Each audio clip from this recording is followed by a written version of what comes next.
nossa viagem começa numa estradinha estreita. Um trecho é de terra. São 77 quilômetros da capital até aqui. E quando a gente chega, a visão é de impressionar. Um casarão colonial imponente. Pertencia ao Barão de Paraopeba, um dos homens mais ricos da região. A fazenda Boa Esperança foi inaugurada em 1822. Ficou fechada durante 2 anos. A sede foi toda restaurada e agora reaberta à visitação. Essa fazenda era do Barão do Paraopeba, né? Um homem muito rico, de muitas posses e de muita influência dentro de toda essa área, né, de mineração inicial aqui de Minas Gerais. Ele teve muitos escravos, então a gente tem acesso a toda a documentação que conta a história dele. Era uma fazenda grande, conhecida, né? Foi toda construída por escravos, por isso a nossa preocupação em contar a história da fazenda também como um lugar de resistência dessa comunidade. Né? Aqui no entorno a gente ainda tem quilombos que são referência e nos ajudam a contar essa história da região. No pátio, ao fundo, um paiol todo de pedra. Aqui ficavam armazenados os alimentos produzidos na fazenda. O muro que cerca a propriedade também é assim. E encantou os estudantes de Belo Vale, que agora podem aprender sobre a história do Brasil colônia aqui mesmo. Parece que tem muitas pedras e parece que são todas bem pesadas. Algumas pedras estão meio soltas e algumas meio duras. E esse muro deve ter dado bastante trabalho mesmo. A base da casa é toda de pedra e em um dos pátios há aberturas, uma espécie de porão. Quando vem aqui, Tuquinha também tem um ritual. Os antigos contavam que usava o porão para colocar os escravos, que os escravos costumavam ficar ali de castigo, colocar eles de castigo ali no porão. Eu faço a oração, né? Rezo um Pai Nosso, uma Ave Maria. Você tem um carinho por esse local? Tenho um carinho muito grande por esse local. Por quê? Porque assim, meus antepassados viveram aqui. Entrar aqui na casa, como é que é para você ver tudo isso renovado? Pois é, para mim é maravilhoso, eu sinto aliviada de ver, porque eu sei que vai continuar. Só esta varanda tem mais de 20 metros de comprimento. São 24 cômodos. As portas impressionam pelo tamanho e pela altura. São 36 ao todo. E janelas? 37.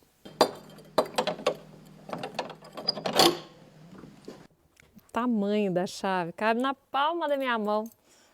E o segredo ainda tem o formato de cifrão. E é duplo, hein?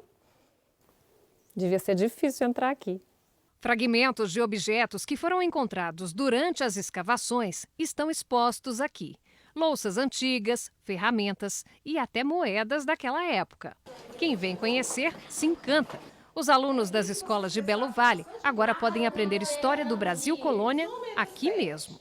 Eu acho legal saber das coisas antigas, das histórias. O que te chamou mais atenção? As janelas legais que tem aqui.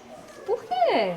Porque tem esses quadradinhos As janelas? e elas são diferentes. Parte da varanda é fechada com essas treliças, também conhecidas como muxarabis, influência da arquitetura árabe. E elas tinham 2 funções. Uma, proteger do sol e da chuva. A outra, dar privacidade aos moradores. É que quem está aqui fora não sabe nada do que está acontecendo lá dentro. Já quem está aí dentro sabe tudo o que está acontecendo aqui fora. Aqui você tá vendo? Na janela? Eles estão nos vendo? Sim. Sim.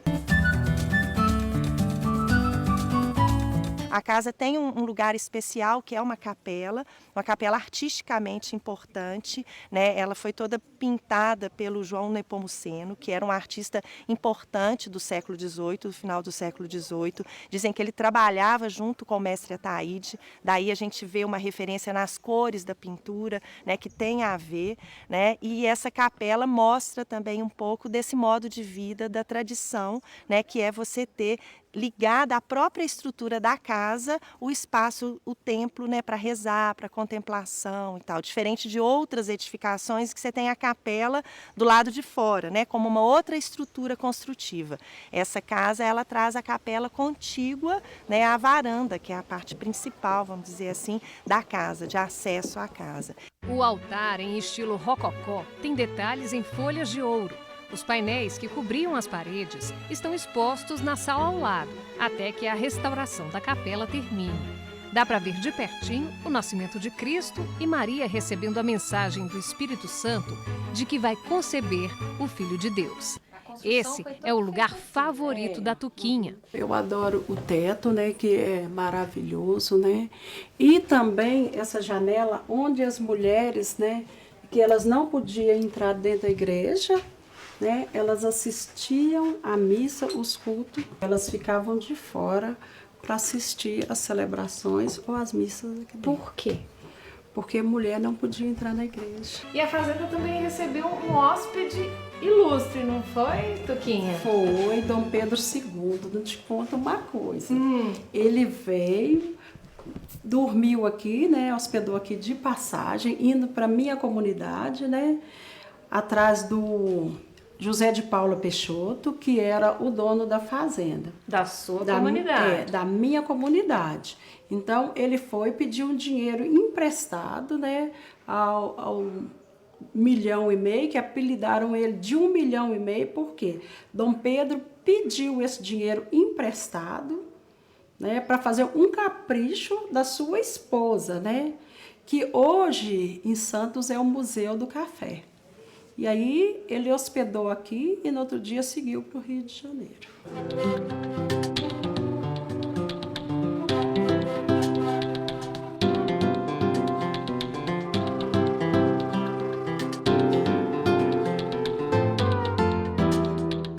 Agora estamos em Cachoeira do Campo, distrito de Ouro Preto. Os bretas são conhecidos por fazer peças em pedra-sabão.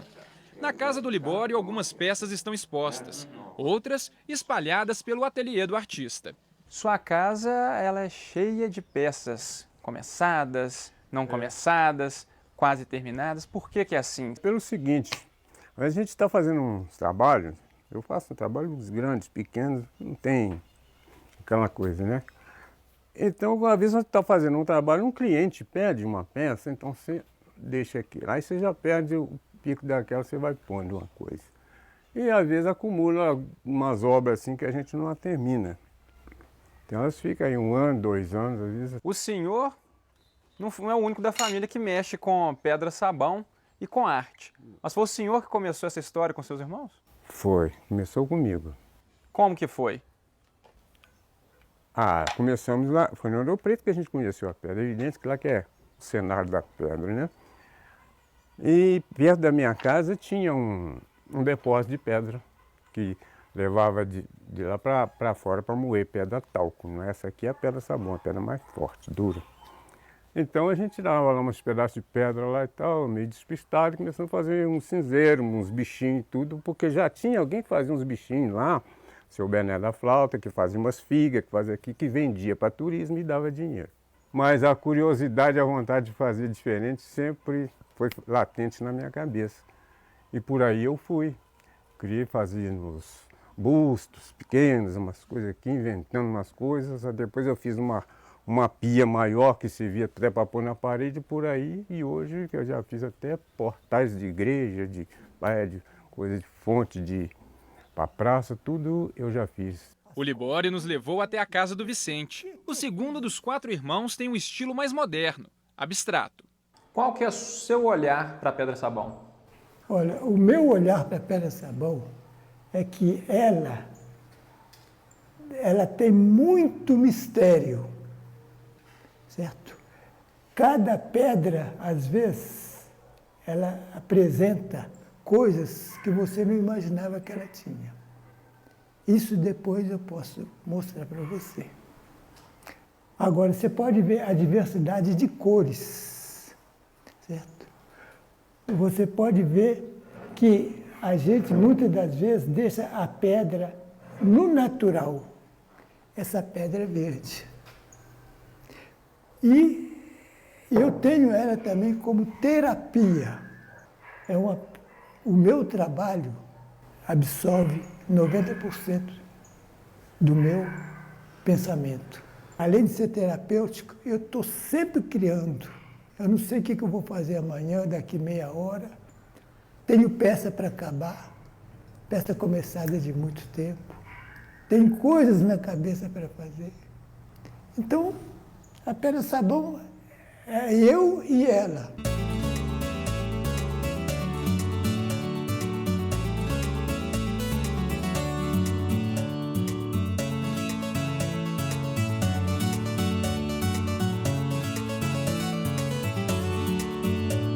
Em outro endereço, encontramos os irmãos mais novos, que também trabalham com pedra-sabão.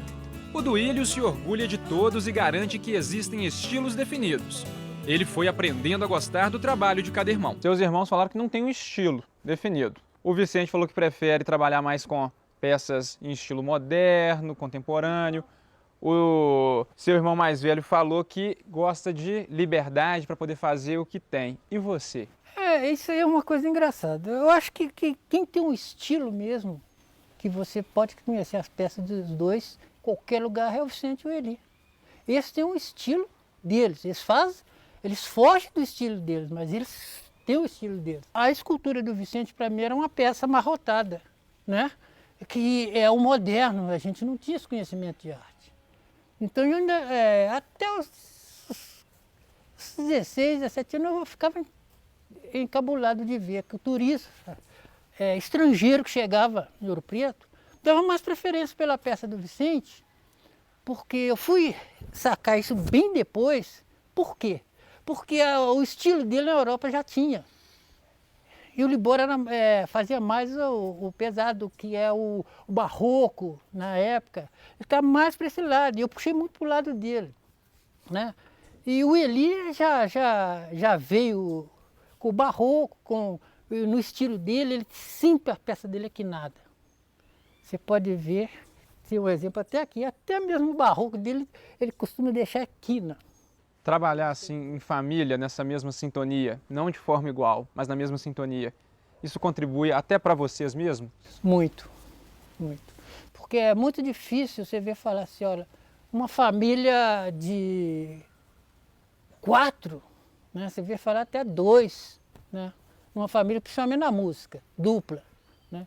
Mas 4 e permanecer 55 anos é uma glória. Cada um fazendo um estilo diferente, isso atrapalha ou você acha que engrandece a própria família? Ao contrário, enriquece muito, sabe? É a mesma coisa que se chegar numa lagoa e só ter carpa e não ter um outro tipo de peixe, entende? Então aqui as pessoas têm opção. Fico muito feliz de saber assim, que eu nasci numa família que a gente não teve professor, a gente teve curiosidade, força de vontade, garra, entende? Porque viver da arte no Brasil ela é tão difícil, cara, tão difícil. E eu tenho prova disso, porque praticamente os irmãos somando o tempo, meu irmão disse uma coisa, 55, mas ultrapassa os 60 anos.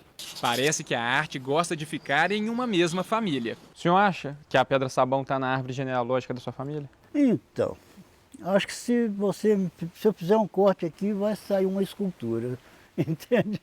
Então eu acho que está na veia. Eu concordo, eu acho que está na veia, está no sangue.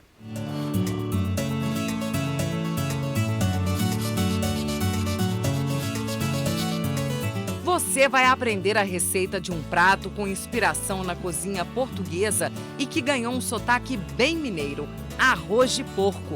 É daqui a pouquinho. Estamos de volta e com o momento mais saboroso do Terra de Minas. A receita de hoje é inspirada num prato português e recebeu ingredientes bem mineiros. Vem aí o arroz de porco, invenção da chefe de cozinha Cidinha Lamonier. O arroz de pato é um arroz característico da cozinha portuguesa.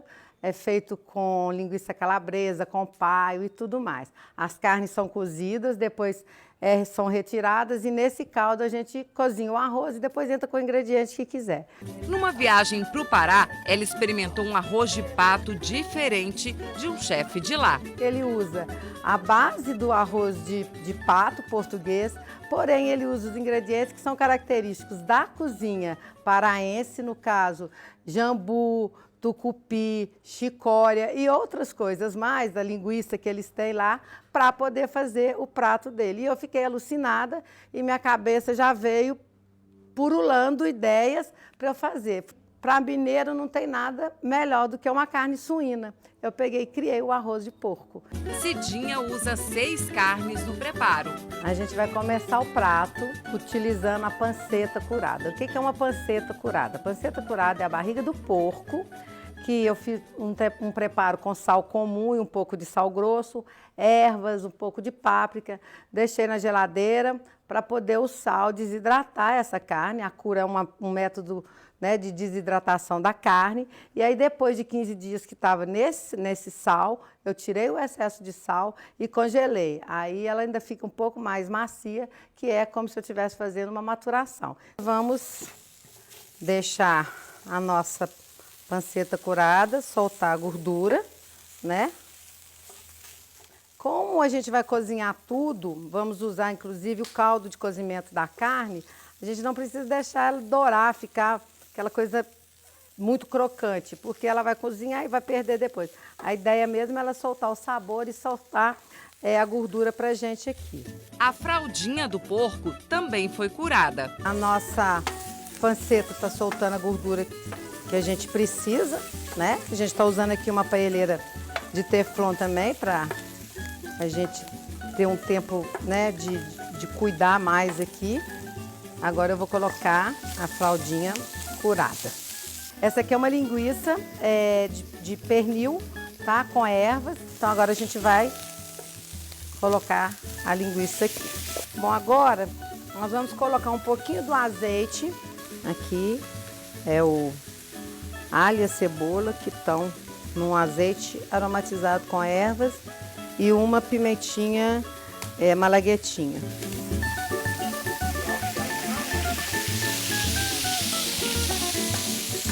Aqui a gente tem um filezinho suíno, né? Defumado artesanal, tá? É o tempero com um defumadorzinho doméstico mesmo. Quando a gente quer as coisas artesanais e a gente tem como fazer, é muito bom. Temperinho, vamos entrar com ele aqui, ó. Aquela mesma linguiça que a gente usou fresca, fiz o mesmo processo de defumação artesanal. Você pode usar serragem de árvores que não tenham resina e dá um sabor maravilhoso. É maçã, é carvalho.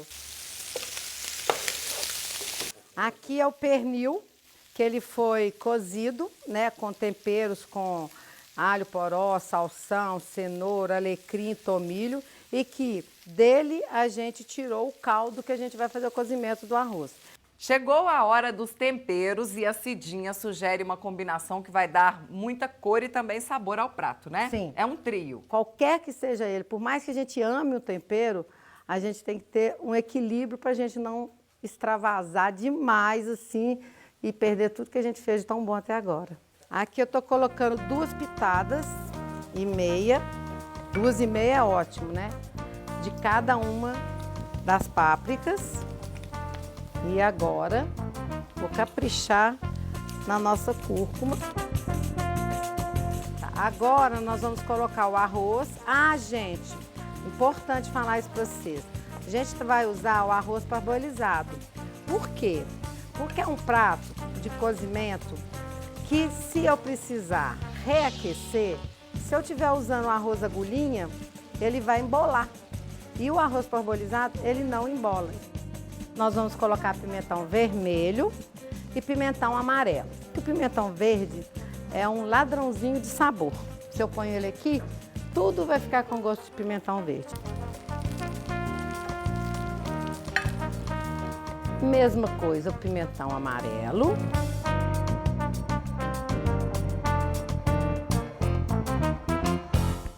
Gente, esse caldo é o caldo que eu cozinhei o pernil. tá? E aí, tem uma coisa que é interessante que depois vocês vão perceber na hora que a gente mostrar aqui. É a mesma coisa, na mesma técnica quando está se fazendo uma paeja. Aqui na beiradinha, a gente nunca mexe. Por quê? Aqui forma o socarrá. O socarrá é aquela crosta que tem no arroz da casa de vó, que a gente adora ficar disputando para ver quem é que vai ficar com a raspinha do arroz. Então, aqui, ó, esse arroz que ficar nessa beirada aqui tudo, né, a gente vai ajustar aqui o fogo. O que que acontece? Ele vai cozinhando e ele vai fritando, então ele fica todo colado aqui na beirada, ó. Aqui fica tudo colado, que é aquela crostinha. E quando você morde o arroz, crec, igual um torresmo que anda por aí. É um prato show. E prato show, você não pode tampar um prato show. Então a gente, enquanto está fazendo o preparo e as pessoas estão acompanhando o preparo, ele tem que ficar destampado. Tempo de cozimento já deu a meia hora mais ou menos. Vamos ver se está bom, para ver se a gente precisa corrigir sal. Porque tinham carnes, todas elas temperadas.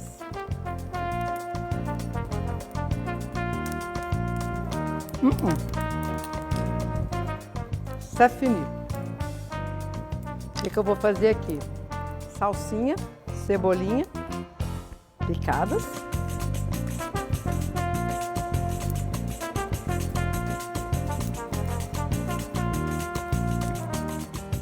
Vou regar com um pouquinho daquele azeite.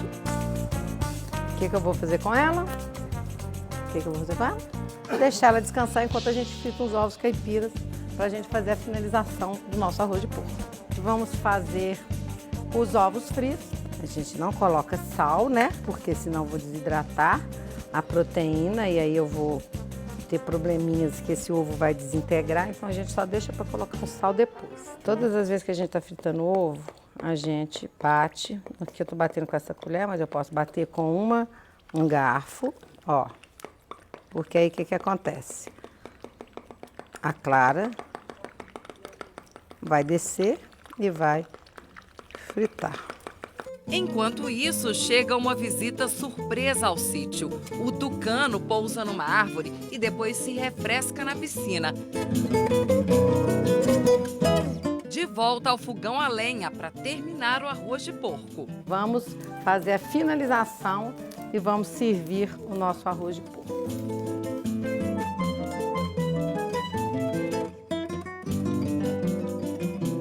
Nós vamos colocar primeiro as ervilhas.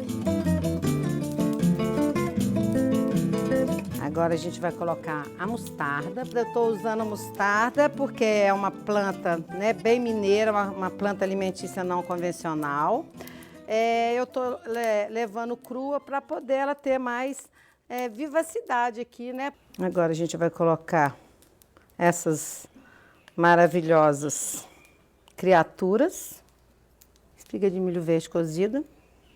Esse quiabo, gente, eu parti o quiabo ao meio, coloquei num tabuleiro, reguei com um pouco de azeite, um pouco de sal, de pimenta do reino e coloquei numa função daquela de tostar, para ganhar ficar mesmo com o aroma de uma coisa que foi quase defumada. Agora a gente vai colocar uma coisa que quase nenhum mineiro gosta, que é uma pelezinha pururucada.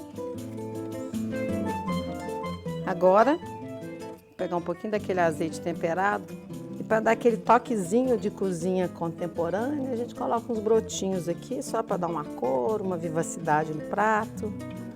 Brotinho de amaranto, brotinho de nabo roxo. Esse é o arroz de porco, tá? É um prato de confraternização. Um prato que a gente pode reunir, igual a gente faz churrasco, a gente pode reunir em volta de um arroz de porco. Tem fila para experimentar essa maravilha. A Cidinha serve um por um. É milho, Alice? Ah, eu aceito. Torresmo? O arroz de porco fez sucesso. Bom demais, não dá tempo nem para falar. Ó, bom demais.